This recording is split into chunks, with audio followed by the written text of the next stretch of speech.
Hey everyone, and welcome. Have you ever stopped and thought about what it would be like to have an AI partner, not just a tool, but a real collaborator? Oh, totally. That idea of AI not just doing stuff for us, but actually working with us, like amplifying what humans can do. Exactly. It's called symbiotic AI, and it's kind of like, well, think Iron Man and Jarvis. And guess what? Today's deep dive is all about that. Ooh, nice. Where are we diving into today? We're going deep into this brand new research paper, fresh out of the University of Bari Aldo Moro in Italy, Hmm? published just last week. Hot off the press. So what's the angle? What makes this research stand out? It tackles two big things. First, it lays out the blueprints for actually designing symbiotic AI. And second, it's looking at it through the lens of the EU's new AI Act, all those rules about keeping AI safe and ethical. So they're thinking about the how and the should. Gotcha. Yep. And they've nailed down four kind of like core principles. They call them transparency, fairness, automation level, and protection. Think of them as like the foundation for a solid human-AI partnership. Okay, I'm following. Let's break those down. Transparency first. What's the gist there? Well, it's like this. It's not enough to just blindly trust an AI, right? We got to understand how it ticks. Makes sense. We can't just take its word for it, especially when it's making important calls. Exactly. We need to know not just what it decides, but how it got there. So it's not just the what, it's the why. Spot on. Imagine an AI helping doctors, diagnose a patient. The doctor can't just be like, oh, okay, AI says it's this, so it must be true. Right. They need to grasp the AI's reasoning, what factors it weighed, what patterns it spotted, the whole 9 yards. Exactly. It's all about building trust, making sure the AI is a partner, not a replacement.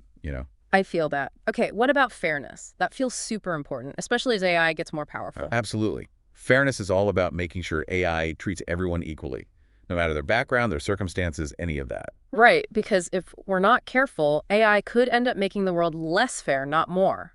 Exactly. So, for example, if you got an AI looking at loan Oh, applications, yeah. It can't be like denied based on your zip code. That's messed up. exactly, the AI systems need to be designed from the ground up with fairness in mind. Gotcha. Okay, so we've got transparency, fairness. What's next? Automation level. This one is all about finding the sweet spot. Like where does AI take the wheel and where do humans stay in control? Right, because it's not about AI taking over everything. Nope. Sometimes you need AI to make split-second decisions, like in a self-driving car. Ah, yeah, gotta swerve to avoid that squirrel. But other times, we need a human calling the shots, even if they're using AI as a tool.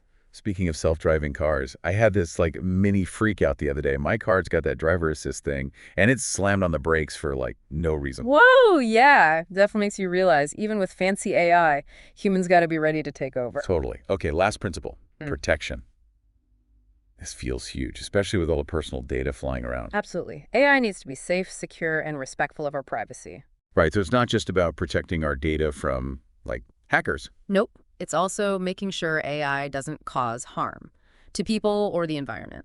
And building AI systems that are, tough enough to resist attacks or manipulation. So, an AI running a medical device needs to be super secure. Can't have hackers messing with patient info. Precisely. So those four principles, transparency, fairness, automation level, protection, they're like the cornerstones for building AI we can actually trust. Totally. But hold on, there's more. The paper goes on to talk about these three kind of qualities of a successful symbiotic AI system. They call them trustworthiness, robustness, and sustainability. Okay, I'm intrigued. Let's unpack those. Trustworthiness first. What's the deal there? Well, it seems pretty obvious, right? If you can't trust the AI, the whole partnership falls apart. How do you actually build trust with a machine? That seems kind of tricky. It all comes back to those four principles we were just talking about.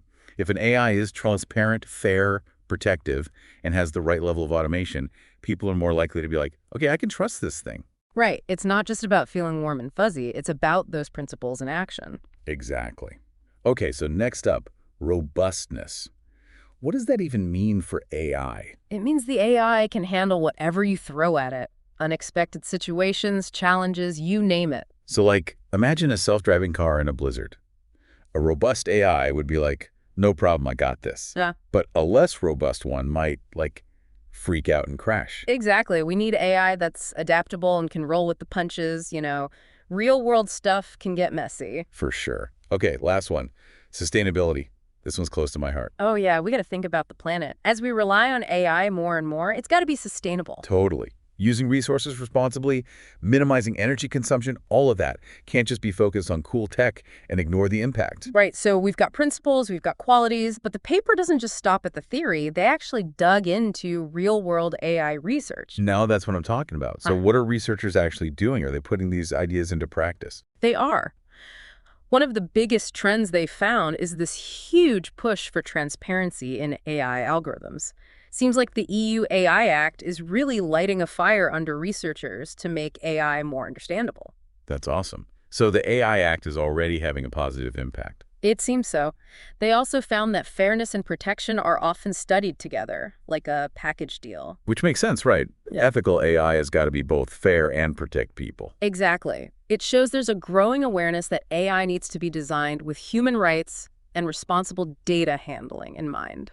Love that. Yeah. But there's got to be a but coming, right? There is. They found that research on transparency and fairness, it's not as connected as it should be.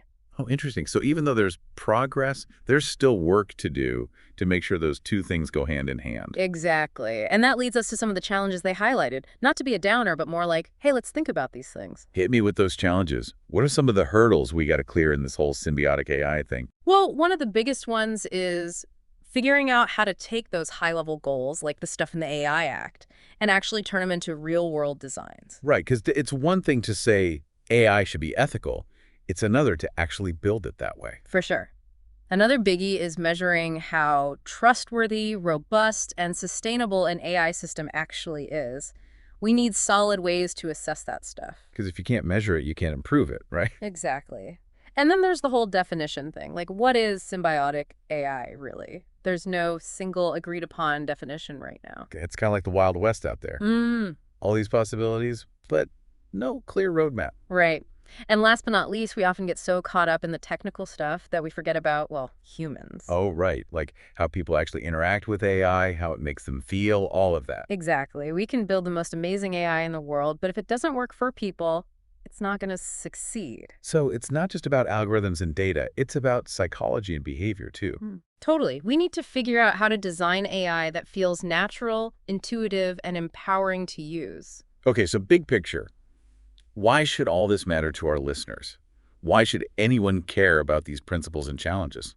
Because symbiotic AI, it's not just some sci-fi fantasy. It's going to impact all of us. Like how we work, how we learn, how we make decisions, even how we see the world. And the choices we make now will determine whether AI is a force for good or, well, not so good. If we get it right, the possibilities are mind-blowing. But if we mess it up, well, the consequences could be pretty scary. No pressure. So that brings us to the big question, the one we want our listeners to really chew on. Ooh, lay it on us. As AI becomes more intertwined with our lives, as it becomes more symbiotic, how will that change what it means to be human? Whoa, that's deep.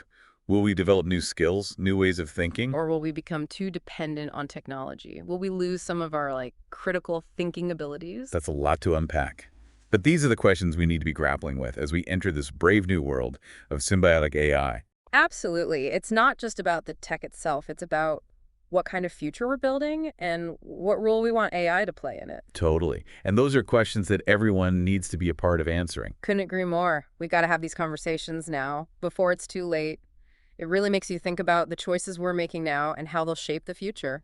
Yeah, it's kind of wild to think that we're, writing the story of AI right now. And not just AI, but maybe even humanity, too. It's a big responsibility. No kidding. This deep dive has definitely given me a lot to ponder. It's awesome to see how much research is going on and how people are really focusing on the human side of things. It's a fast-moving field, that's for sure. Staying informed is key. Totally.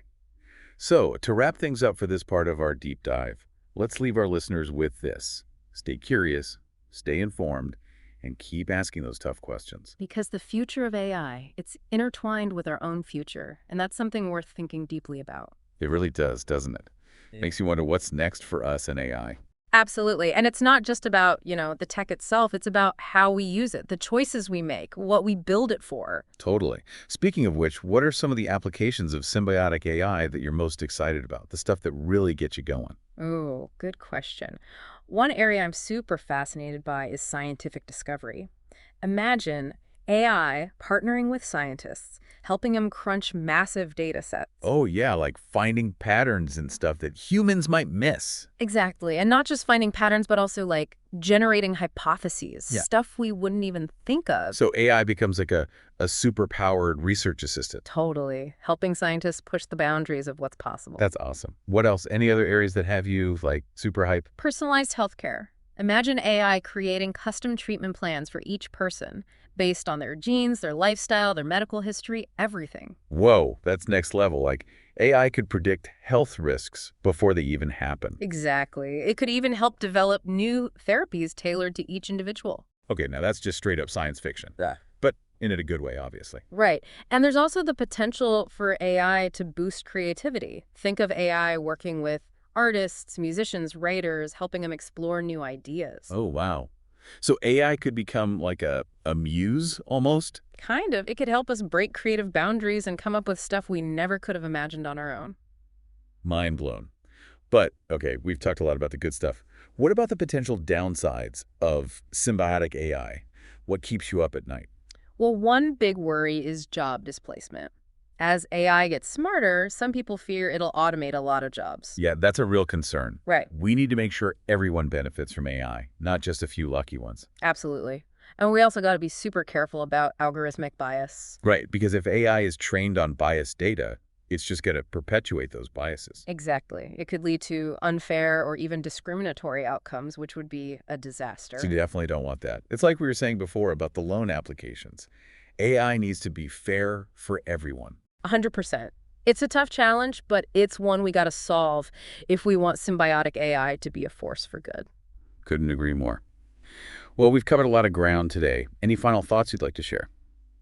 I think the biggest takeaway is that the future of symbiotic AI is not set in stone. It's up to us to shape it. It's like we're all like co-authors of this story. Exactly. And the choices we make today will determine what that story looks like. So to our listeners, we say this: stay curious, stay informed, and keep asking those tough questions. Because the future of AI is the future of humanity. It's that simple and that important. And on that note, thanks so much for joining us for this deep dive. It's been a blast exploring these ideas with you. Likewise, I always enjoy a good AI brainstorm. And to our listeners, remember, the future is what we make it. Let's make it a good one.